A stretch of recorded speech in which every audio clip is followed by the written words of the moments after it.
Welcome to the Great Social Experiment, Episode 6.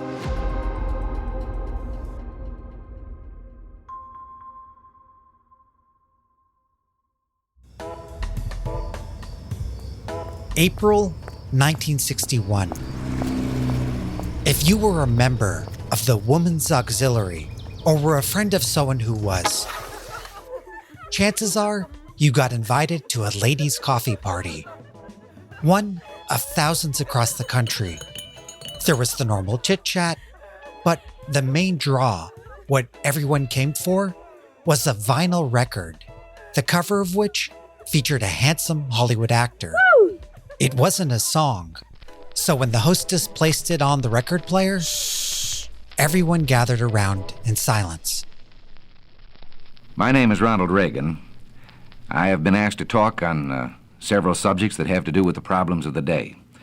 It must seem presumptuous to some of you that a member of my profession would stand here and attempt to talk to anyone on serious problems that face the nation and the world. But he didn't speak about several subjects. Really, just one. One of the traditional methods of imposing statism or socialism on a people has been by way of medicine. It's very easy to disguise a medical program as a humanitarian project. Most people are a little reluctant to oppose anything that suggests medical care for people who possibly can't afford it. The whole address was essentially an 11-minute long attack ad on what was then one of the precursors of what we know today as Medicare. Now, the American people, if you put it to them about socialized medicine and gave them a chance to choose, would unhesitatingly vote against it. We had an example of this under the Truman administration. It was proposed that we have a compulsory health insurance program for all people in the United States, and of course, the American people unhesitatingly rejected this. Every man should have the right to a decent home, the right to an education, the right to adequate medical care. That was President Truman pushing for a national health insurance system. The bill ultimately failed in Congress, partly because Truman viewed healthcare as part of a larger package of civil rights. Philadelphia's convention hall is jammed. And this was a year later at the Democratic National Convention. Even as Rayburn tries for order, the convention's most crucial battle is being fought in the platform committee off the convention floor. The committee overwhelmingly rejects an amendment strongly supporting the president's civil rights program. Then, when Southern Democrats refused to make civil rights part of the party's official platform, Northern Democrats forced this amendment to the floor. In a stunning upset vote, the delegates approved the North's plank. Truman got his way. And the response? The long-threatened walkout is led by Handy Ellis, Alabama chairman. And we bid you goodbye. Many delegates literally walked out. Half of Alabama's 26-man Democratic delegation strides angrily from the convention hall, followed by the entire Mississippi delegation. Goodbye, Harry! Goodbye, Harry! Which gets us back to this. And of course, the American people unhesitatingly rejected this. Because that isn't totally accurate. Truman's healthcare bill failed in Congress not because the American people were against it. Polls actually showed 75% of Americans supported it. It failed for two reasons. First, because those same Southern Democrats, those chanting, "Goodbye, Harry," on their way out of the convention, feared it would lead to the racial integration of hospitals in the South. And they were wise to think that, as we'll see later.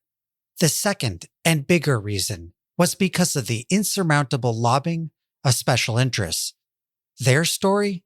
Well, pretty much the same story we've always heard.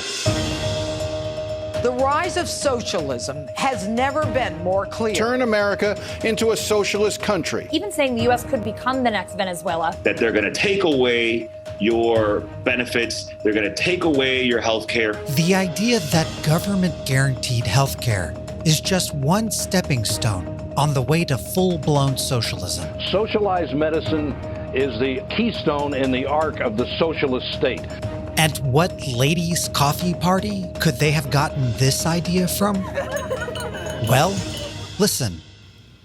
Today, the relationship between patient and doctor in this country is something to be envied any place. The privacy, the care that is given to a person, the right to choose a doctor, the right to go from one doctor to the other. But let's also look from the other side at the freedom the doctor loses.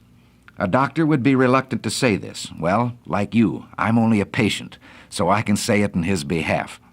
The doctor begins to lose freedoms. It's like telling a lie, and one leads to another. First, you decide that the doctor can have so many patients. They're equally divided among the various doctors by the government. But then the doctors aren't equally divided geographically. So a doctor decides he wants to practice in one town, and the government has to say to him, you can't live in that town. They already have enough doctors. You have to go someplace else. And from here, it's only a short step to dictating where he will go. This is a freedom that I wonder whether any of us have the right to take from any human being. I know how I'd feel if you, my fellow citizens, decided that to be an actor, I had to become a government employee and work in a national theater. Take it into your own occupation or that of your husband. All of us can see what happens once you establish the precedent that the government can determine a man's working place and his working methods, determine his employment. From here, it's a short step to all the rest of socialism, to determining his pay. And pretty soon, your son won't decide when he's in school where he will go or what he will do for a living. He will wait for the government to tell him where he will go to work and what he will do. That is what Reagan said Americans had to fear for Medicare. Now, we know that didn't happen. And we also know that countries all around the world which have implemented different types of government-insured healthcare still have thriving capitalist societies, even in the United Kingdom, where the government owns the whole health system. And this could be because there is no real example today of a pure socialist country, not Cuba, Venezuela, North Korea, Vietnam, or China. Socialism in its purest form is essentially a system in which the government, for the collective people, owns all means of production. And today, that simply doesn't exist. But let's step back and take a look at what happened when the government created a government-guaranteed system to treat kidney failure, perhaps the closest thing to a single payer we've had. Before the government stepped in, as you can remember, dialysis was extremely expensive, practically inaccessible to most patients, and only offered at select hospitals. Compared to the rest of medicine, the field of nephrology was, well... Knowledge of kidney disease is really not very widespread among the public or among the general medical population, in fact. This is quite in distinction to Europe, for example, where there's a field called nephrology. So if you were a doctor and wanted to work with dialysis patients, you didn't have many options. Not because the government said so. He will wait for the government to tell him where he will go to work and what he will do. But because those jobs didn't exist. But the government's coverage changed that. With guaranteed payment, the dialysis industry exploded. Clinics started popping up everywhere. And today, if you're a new nephrologist just entering the field, you can live anywhere. And most importantly, for hundreds of thousands of patients, access to what otherwise would have been unaffordable dialysis has been an indispensable life raft. Which must sound strange after a whole series investigating how this system has fallen short. The difference is not who is paying, but how. It really depends on the specifics of the system put in play. Economist Professor Elison. I do think it's a game that, to a large extent, we make the rules of. And I think there are ways you can set those rules so that we can align individual altruism with the self-seeking incentives that people are so motivated by. You could imagine a world, and it is very different from the world we live in, where even DaVita and Fresenius, they may want people to have transplants. Ask an economist who's to blame for our shortfalls in kidney care, and they won't point to DaVita or Fresenius or doctors or any of the transplant centers. To them, they're an easy scapegoat, a shirk of responsibility. that those organizations are just responding to the policies and the financial incentives they're given. That when you rig the game to lead a thirsty horse to water, don't be baffled, shocked, or surprised when they take a drink. And who's tugging on those reins? Who's leading that horse to water? Who creates the policies which shape the financial incentives that they're given? We do. Medicare and our elected representatives put the onus of transplant education on dialysis clinics instead of doctors. They have financially rewarded both the clinics and the doctors to keep patients on dialysis. They have deepened that conflict of interest by allowing doctors to own or own stakes in clinics, and they have disincentivized transplant centers with multiple policies from transplanting the most patients possible. They'd say that if we really want to improve kidney care, we have to change how we pay for that care. In fact, many economists would argue that if we really wanted to help patients waiting for a kidney, we should allow donors to be compensated. It's a controversial idea. Opponents say it would exploit the poor, and proponents say it would actually help the poor, since most people on dialysis are poor. They'd also ask how it's fair that almost everyone, the surgeon, hospital, transplant nephrologist, the organ procurement organization, pharmaceutical companies, and all the supporting staff get to make money from transplants except for the person being cut open. Is that fair? If we pay an army to go to war, is it so inconceivable to have a regulated kidney market to compensate donors for saving a life? The Islamic Republic of Iran doesn't think so, and they're the only country in the world that, for all intents and purposes, has no wait list. As the old saying goes, follow the money. And with kidney care, the financial incentives have clearly been misaligned. But what are the financial incentives of our larger healthcare system? Well, that actually doesn't have a simple answer because the US doesn't have one system, but a convoluted patchwork of systems. There's government-funded insurance like Medicare and Medicaid. There's the VA, which both insures and provides care to our vets. There's private employer-based coverage. There's private individual coverage. There's private integrated systems like Kaiser Permanente, which, like the VA, serve as both insurer and provider. We have for-profit hospitals, non-profit hospitals, community hospitals. We have gold healthcare plans, silver and bronze, supplemental plans, advantage plans, Medicare Parts A, B, C, and D, HMOs, PPOs, EPOs, the list goes on. And all of these parts have their own policies and incentives. But in general, we have what's called a fee-for-service system, which essentially incentivizes volume, regardless of outcomes. In a similar way that kidney doctors and dialysis clinics are incentivized to see as many patients as possible, just to get you in and get you out, so does our larger system. But in general, and here's the kicker, without some of the spending and quality safeguards that Medicare imposes on kidney care. Remember how nephrologists are paid a flat fee per month? Well, that's to keep spending in check. And believe it or not, dialysis clinics, their pay is actually influenced by quality metrics like infection and hospitalization rates. Now, throw out all those safeguards, and you're moving towards a fee-for-service system. The more patients, tests, and procedures, the more money. And that system works beautifully for, say, a restaurant, which is rewarded for keeping a full house. But in medicine, in a perfect world, we'd want our hospitals to be empty, right? In the same way we'd want dialysis clinics to be empty. If you really wanted to do this well, here again, Dr. Sumit Mohan. You would have a system that prioritizes value, measured quality of care, and did it in a thoughtful manner with the recognition that policies have unintended consequences. And you start with that premise, and then you use that in the design process.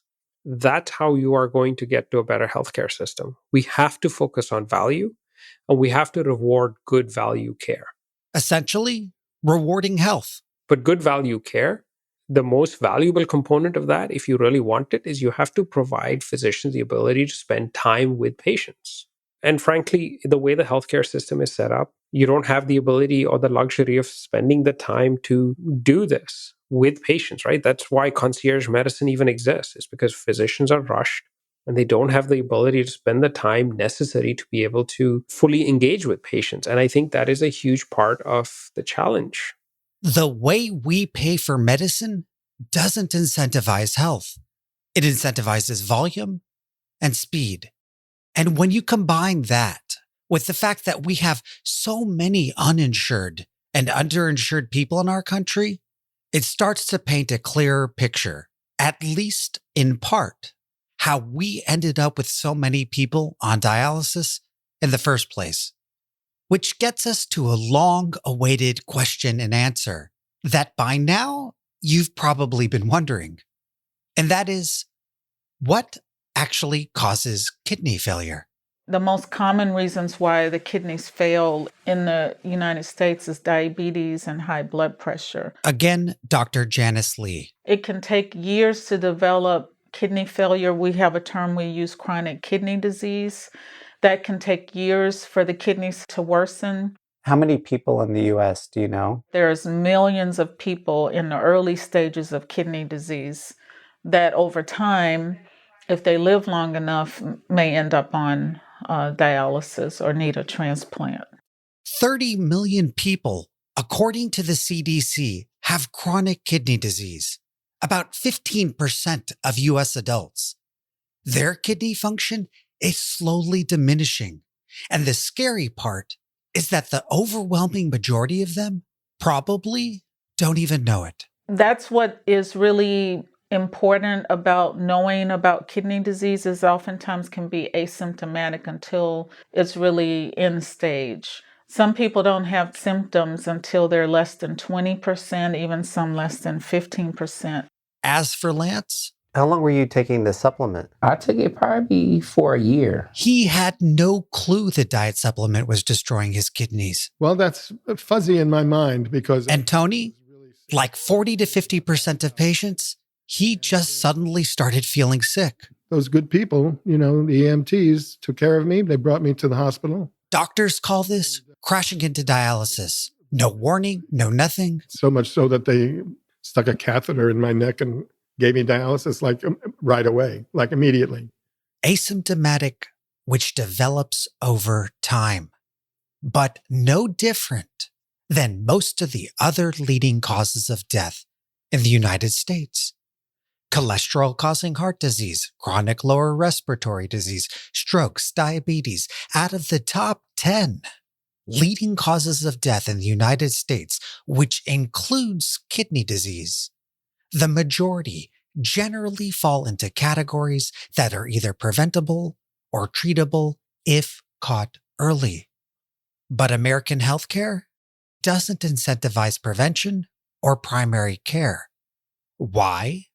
In a recent study published by the CDC, which summarized the opinions of healthcare leaders, financial considerations were emphasized the most. That specialized care, treating disease, is more lucrative than preventing it. That healthcare systems aren't measured by outcomes, and that payment is based on volume instead of value. And of course, all of this assumes that you actually have healthcare in the first place. But in 2020, a full 43% of working-age Americans were either uninsured, underinsured, or had a gap in coverage.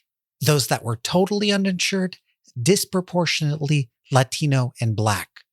This is all to say that our system doesn't incentivize health from either the provider side or the patient side. And it's not necessarily an either-or situation. It's often a combination of both.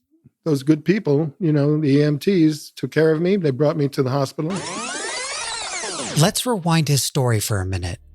I was not aware, I wasn't educated to It's hard to admit this, you know. Like 42% of U.S. adults, Tony was obese. Very, very overweight. I had very high blood pressure. He admittedly never led a healthy lifestyle, and he was certainly reminded of that at his checkups over the years. Get rid of salt, watch my diet, exercise, the routine things that they tell you. But they also repeatedly told him one more thing. Of course, they would take a urine sample and everything else, and my creatinine was bad. It was very high, and it's been that way for decades. Type in, "What does high creatinine mean?" in a simple Google search, and right there at the top of the page, it reads, "A high creatinine level generally means your kidneys aren't working well." Did you even know that creatinine had anything to do with kidneys? Actually, no, I didn't. So no one said, hey, you're losing function in your kidney. No one said anything. Yeah, that's correct. You don't have the ability or the luxury of spending the time to do this. Volume. The routine things that they tell you. Over value. And you were discharged. I went home. I was home for 5 days. And then I slowly declined again. I just knew it was happening. And so I had to call 911 again, and they came and got me. When they discharged you from the hospital the first time, you were aware that you had poor kidney function. Correct. They didn't think it was... But I thought they fixed it because they gave me dialysis. Volume? Oh, so you thought it was a one and done thing? Yeah. So you were in the hospital for 5 days. 5 days. And in that whole time, you weren't told you had a chronic issue? No, I didn't. No one told me that. Over value. Before you called the paramedics, when was the last time you were at the doctor? Well, I don't remember. It was a long time. Why such a long time? Well, because after Curtis passed away 9 years ago, he was my partner, and I was under his insurance since I had gotten laid off in 2009. And then he got cancer, and once the insurance lapsed, I couldn't go. 9 years ago. Healthcare is incredibly complex. If it can teach us anything, it's not just that financial incentives matter, but that the policies that drive those incentives are powerful. They influence all our behavior, and sometimes in ways we aren't conscious of. Search the globe, and you won't find an example of a perfect healthcare system. But you will find many examples of systems that are less complex, that spend less, and that better align incentives, all while providing universal coverage. Canada, the UK, France, Germany, the Nordic countries, Israel, Australia, the usual suspects we often hear about. And while pundits and politicians lump them together, by no means are they a monolith. Some use a single payer, some don't. Some have longer waits to see a specialist than we do, like Canada and the United Kingdom, and some have shorter waits, like France and Germany. But grouped with all of them, the US has the lowest life expectancy, the highest suicide rate, the highest burden of chronic disease, fewer physician visits, the highest number of preventable hospitalizations, and the highest rate of avoidable deaths. And not shockingly, all those countries have a lower prevalence of kidney failure. On average, between half to a third of what we have. For transplant, just flip the graph. In general, those countries have between 1.3 to 2.4 times the amount of people living with a transplant as compared to dialysis. And again, these countries are spending only half to 2/3 of what we spend per person while covering everyone, which we don't.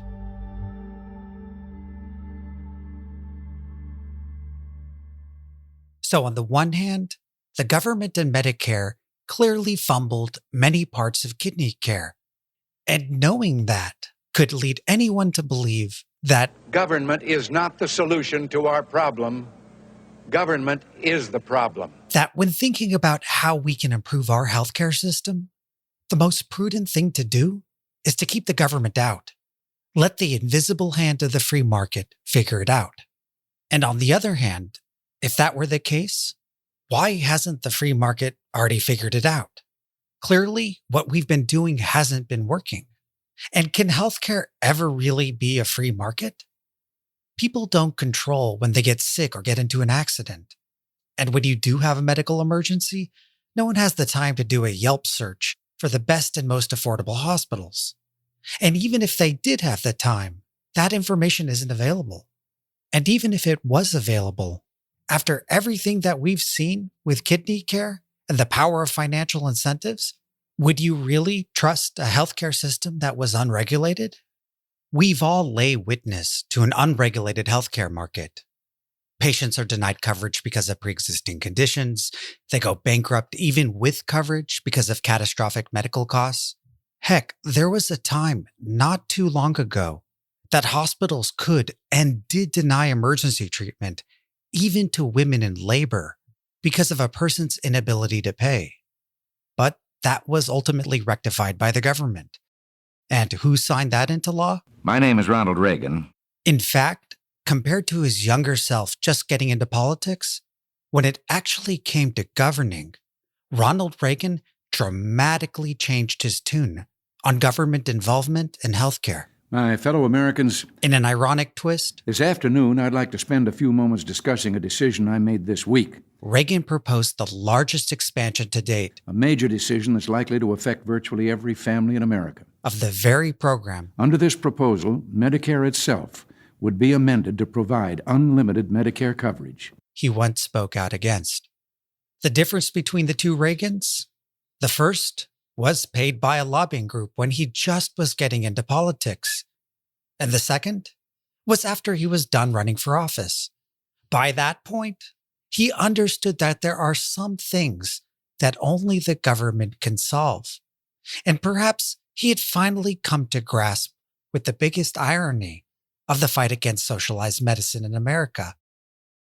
The reason why socialism failed and will always fail as an overall economic system is because it ignores the basic tenets of human behavior. Why work hard if there's nothing to gain? What capitalism does best is it rewards innovation and efficiency, those most amazing products at the cheapest price. In other words, it rewards value. And again, the way we have paid for healthcare hasn't rewarded that. But there has been, ever so slowly, a move towards valued care in the United States.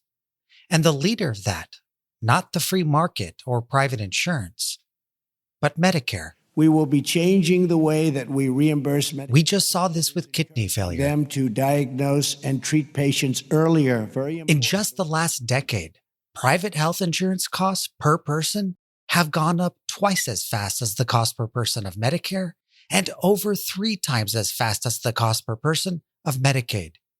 And this is despite the fact that Medicare and Medicaid insure older and riskier populations. The very fact that the same organization that misaligned the financial incentives with kidney care has otherwise provided the most value for patients in the U.S. shows that more than anything, it's not about who is paying, but how. It's about doing the hard work and understanding complex issues and crafting rules, regulations, and financial incentives to achieve an outcome. With kidney care, they got a lot of it wrong and are just starting to rectify it. But in many other ways, as you'll see, they have used the power of policy and financial incentive to dramatically transform healthcare in our country in some extraordinary ways that you might not know. In our day, certain economic proofs have become accepted as self-evident. A second Bill of Rights. Most Americans alive today could be forgiven for not knowing Medicare's history and why presidents going all the way back to FDR viewed healthcare as a basic human right. The right of every family to a decent home. The right to adequate medical care. Before Medicare was passed in 1965, roughly half of all seniors were uninsured, and about a quarter went without any medical care whatsoever because of the cost. And many of those that had no choice lost everything, just like people today. But Medicare changed that. President and Mrs. Johnson and Vice President Humphrey arrive for ceremonies that will make the Medicare bill a part of Social Security coverage.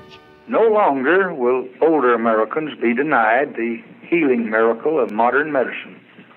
No longer will illness crush and destroy the savings that they have so carefully put away over a lifetime so that they might enjoy dignity in their later years. And with that, for the first time in our country's history, the elderly didn't face a choice between healthcare and economic ruin. But Medicare did something else, just as important, but much less known. Half of Alabama's 26-man Democratic delegation strides angrily from the convention hall. Remember those Southerners who feared the desegregation of hospitals? Followed by the entire Mississippi delegation. Well, before Medicare became law, there was 1,000 segregated hospitals in the South. It would be no exaggeration to say that healthcare was one of the most powerful pillars of Jim Crow in the United States. It's hard to imagine today, but large swaths of the Black South had no access to hospitals whatsoever. And those that did were treated in Black-only hospitals or the segregated wings of white hospitals. Many Blacks were denied emergency care. Literally, access to hospitals was so dismal for them that Black childbirth often took place at home. But President Johnson was dead set on changing that and was adamant that any Medicare law would require hospitals to desegregate. For him, this wasn't up for negotiation. We stuck very, very close to principle, sometimes almost to the point of wondering whether the program would take off if we didn't give. This is Robert Ball, the late former Commissioner of Social Security, giving a talk in 1997. We took the view that submitting plans for the desegregation of hospitals, as had been done in the area of education, would not be enough for a hospital to qualify.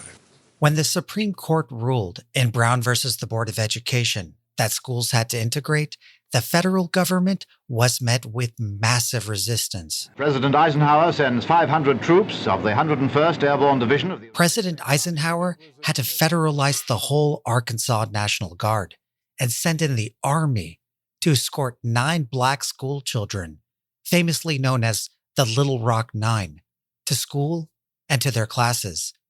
This was 3 years after the Supreme Court ordered schools to integrate. Here is Eisenhower explaining his decision to the nation. During the past several years, many communities in our southern states have instituted public school plans for gradual progress in the enrollment and attendance of school children of all races. Schools submitted plans to integrate, which is what Robert Ball was talking about. That submitting plans for the desegregation of hospitals, as had been done in the area of education, would not be enough for a hospital to qualify. Because it took forever and was often disingenuous. School desegregation efforts didn't reach their peak until the early 70s, more than 15 years after the Supreme Court's order. And President Johnson wasn't going to let that happen with hospitals. Within just a few months of the program actually going into effect, we had 1,000 inspectors visiting hospitals, mostly in the South, to check on whether blacks and whites were spread evenly through the hospital in 2-bed rooms, which was the new standard for Medicare patients. Okay, why am I going this deep into the reasoning and enforcement of hospital integration, other than to say that it was a monumental milestone in racial equality? And the answer is because it worked immediately and without almost any problems whatsoever. Totally under the radar of most Americans, which is incredible given how Medicare was set up. In 2-bed rooms was the new standard for Medicare patients. It's one thing for your child to go to school with kids of a different race, but it's something entirely different to share a hospital bedroom and all the vulnerabilities that come with that. You have to remember, these are old people.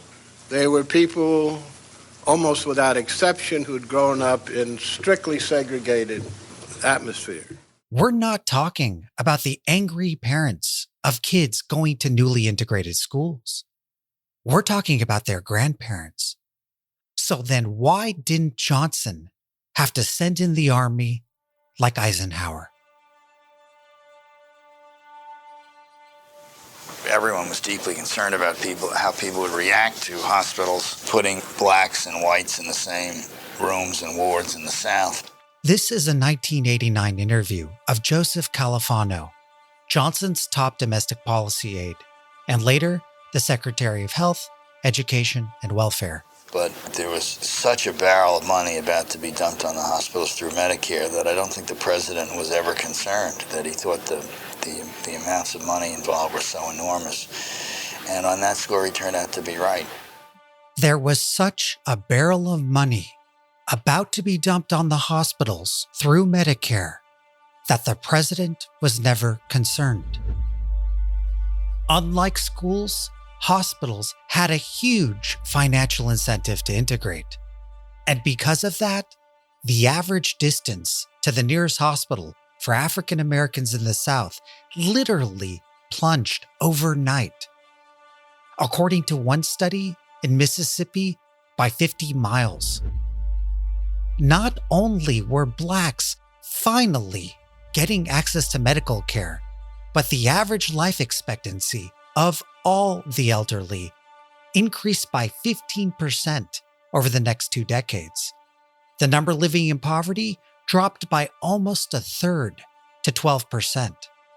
And when you think about how incredible that is, there's a tendency to feel a certain pride in humanity, that we as Americans rallied together and chose to provide healthcare and financial security to our grandparents because they're the most vulnerable.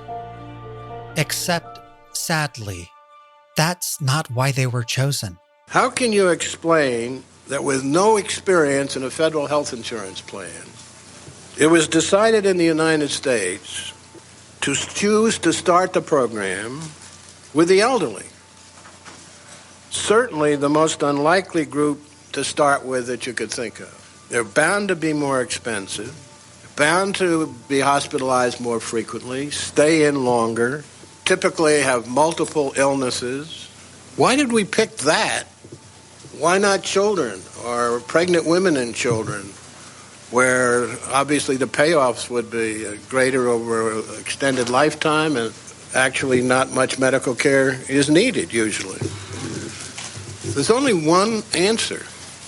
That is, we picked what we thought we could get. They were chosen because they were the most politically feasible. We were just trying to get started with the thing that had the most chance. A private insurance company wanting to cover the elderly, or frankly, anybody who's not healthy, is like a dialysis corporation advocating transplants. But they were an appealing group to pick because they were so hard to cover by private voluntary insurance. And they could not pay the premiums that would be required for coverage. As a matter of fact, the insurance industry was not too anxious to cover them. They made a big attempt toward the end of the fight, but it seemed mostly because they wanted to prevent the incursion of more government into the insurance industry generally, rather than that they really wanted that business. The fight for universal health care has always been a tug of war between equity and special interests, something our politicians repeatedly remind us of. The function of the current healthcare system that we have to change is to make billions of dollars in profit for the insurance companies and the drug companies. While that may be true, there's one group that I've never heard Bernie Sanders mention that historically has done more than any other group to bury healthcare reform. Remember this, 9 out of 10 things that I get in trouble on is because they lay around. This is Johnson in 1965, talking on the phone about pushing Medicare through Congress. They want to bring it up next week, Mr. Yeah, but you just tell them not to let it lay around. Do that. They want to, but they might not. Then that gets the doctors organized. Then they get the others organized. And I've damn near killed my education bill letting it lay around. Don't let the bill lay around, because that will let the doctors get organized.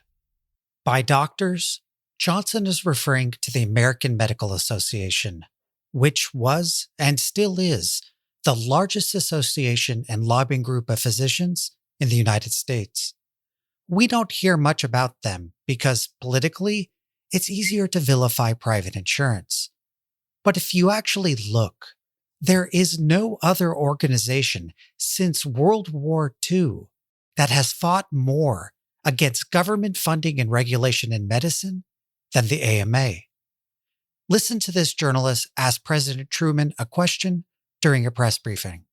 President, the American Medical Association The American Medical Association announced a few days ago disbanding the group that has been fighting your health insurance program. That it is disbanding a group that is fighting your health insurance program. They said they consider their battle won and the battle finished. They consider it a battle won and a battle finished. Do you consider it finished? I think what finished their battle was a certain speech. This is just Truman trying to save face.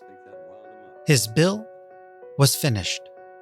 And about a decade later, from Madison Square Garden in New York City, ABC News presents an address by the President of the United States. John F. Kennedy literally flew down to New York, rented out the most iconic venue in the country. The President is now entering the garden and gave a televised speech to an overpacked crowd of thousands. We are behind every country pretty nearly in Europe in this matter of medical care for our citizens. All to push for the passage of a healthcare bill for the elderly. And he didn't call out the insurance industry or Big Pharma, but first we read that the AMA is against it, and they're entitled to be against it. And then he expressed what so many advocates of universal health care believe. In the first place, there isn't one person here who isn't indebted to the doctors of this country. That doctors are heroes. Children are not born on an 8-hour day. All of us have been the beneficiary of their help. This is not a campaign against doctors because doctors have joined with us. That many doctors do not share the view of the AMA. And I hope that one by one, the doctors of the United States will take the extraordinary step of not merely reading the journals and the publications of the AMA because I do not recognize the bill. That the media, he will wait for the government to tell him where he will go to work and what he will do, is unrecognizable. To disguise a medical program as a humanitarian project. Divorced from reality. Some organizations have 600, 700, and 800 people spreading mail across the country. We can write to our congressmen, to our senators. We can say right now that we want no further encroachment on these individual liberties and freedoms. The mail pours into the White House, into the Congress and Senator's office. So write. It's as simple as finding just the name of your congressman or your senator. Congressmen and senators feel people are opposed to it. Even if we believe that he's on our side to begin with, write to strengthen his hand. This matter should not be left to a mail campaign. Write those letters now, call your friends and tell them to write. Where senators are inundated or congressmen, 25 and 30,000 letters. If you don't, this program, I promise you, will pass just as surely as the sun will come up tomorrow. The instructions go out, write it in your own hand. Don't use the same words. The letters pour in 2 or 3 weeks. And behind it will come other federal programs that will invade every area of freedom as we have known it in this country. The Woman's Auxiliary. And if you don't do this, and if I don't do it. That coordinated Operation Coffee Cup. One of these days, you and I was the organized wing of doctors' wives. Are going to spend our sunset years telling our children and our children's children what it once was like in America when men were free. Of the American Medical Association.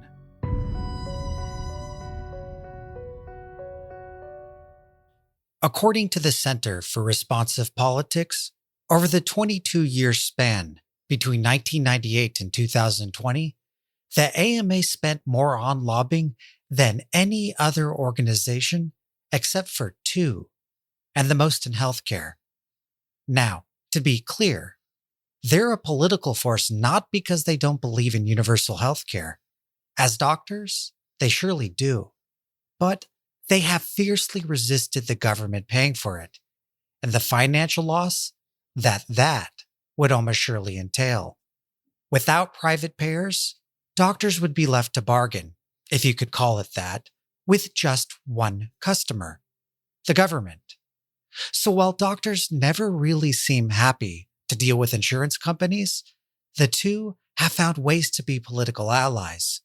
In response to Kennedy's speech at Madison Square Garden, the AMA did their own, calling private insurance one of the greatest social advances of our generation, to which millions of Americans already belong. The AMA looked at other countries with heavy government regulation in healthcare, be it single payers or multi-payers, and noticed something that still holds true to this day. Doctors in those countries don't make as much money as those in the United States.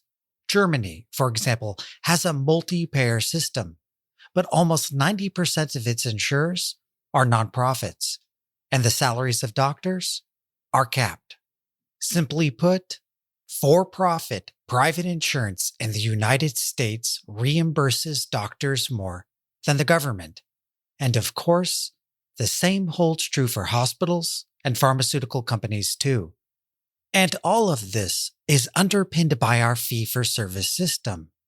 Think about it. If someone paid you, regardless how well you performed, that is, the value you provided, you'd probably think that's a pretty good deal too.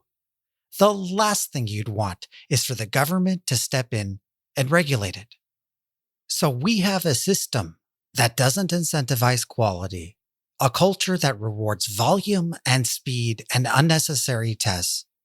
And doctors enter this not with a financial leg up, but after enduring a gruelingly long education, hungry to make real money, and on average, between $200,000 and $300,000 in debt.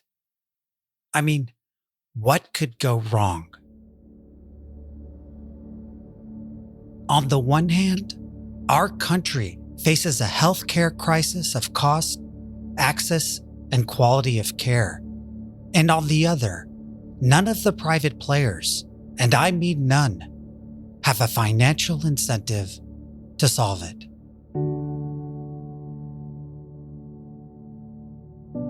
What inspired you to become a doctor?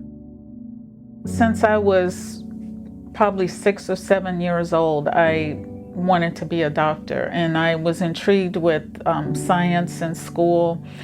I liked the idea of helping people. I wanted to make a difference in the lives of people as I got older, and so that desire never left me to want to be a physician. The tragedy of U.S. healthcare isn't that a dialysis corporation or insurance company or pharmaceutical company or hospital would prioritize profit over patients, because that was foreseeable. The tragedy is that it enlists the brightest and most compassionate minds our country can muster and thrusts them into a system largely crafted by their own predecessors that doesn't incentivize and is sometimes prohibitive of them practicing the way they know they should. In my research for this project, I read a lot of articles, medical journals, but I also did less conventional research, right? And this is by no means a study. Before I wrapped up my interview at the corporate office of DaVita, I read something to Dr. Alan Nissenson, their chief medical officer emeritus. And I went on Glassdoor. Have you heard of Glassdoor? Yeah. Yeah. Glassdoor is a popular job search engine where current and former employees can anonymously post reviews of companies. I was interested in knowing what dialysis employees think of the company they work for. This was the featured review. This is on the DaVita homepage. I showed him a printed screenshot. The pros: awesome training, support, good salary, cultural diversity, and a flexible schedule. Con: for-profit organization. At times, it felt that the needs to meet financial numbers or the overall improved clinic score was more important than the individual patient care. But that is unfortunately what healthcare in the United States is. And this person gave the highest rating to the company. Certainly, I didn't go through all of the DaVita postings, right? But I was like, oh, this is the featured review, and they gave the company a 5-star rating. And I'm wondering, I guess I was wondering what your thoughts were. I'd say it reflects the tension in this country around healthcare. And it's not unique to DaVita, it's not unique to kidney care. It's, should profit be part of healthcare? Kidney care is just one specialty of a huge industry that has long been a source of tension.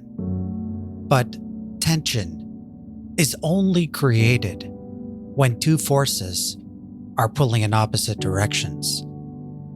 And when it comes to our healthcare, that tension is baked in. But it doesn't have to be. Change is possible, both in kidney care and in our larger system. But if there's one thing that I've learned from producing this series, is that for that to happen, doctors have to want it. They are both the glue that holds everything together and the engine without which nothing can run. Do they want a system that maximizes their own profits, or one that aligns incentives with their greater mission? The answer to that poses tough questions regarding the role of profit, the role of government, and whether doctors themselves believe that they have a higher calling and special obligation to society. In other words, is healthcare a human right?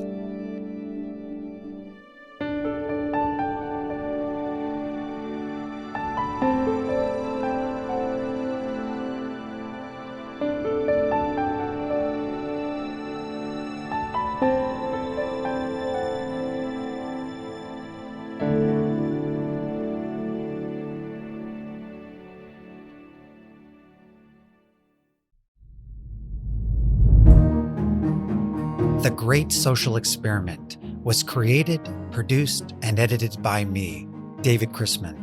It was engineered and mixed by Samuel Jacinto. Additional commissioned music by Salil Bayani and Mark Giovanni. A special thanks to Lance Jackson, Daryl Taylor, Tony Pandolfo, and Lakita Jackson for telling me their stories.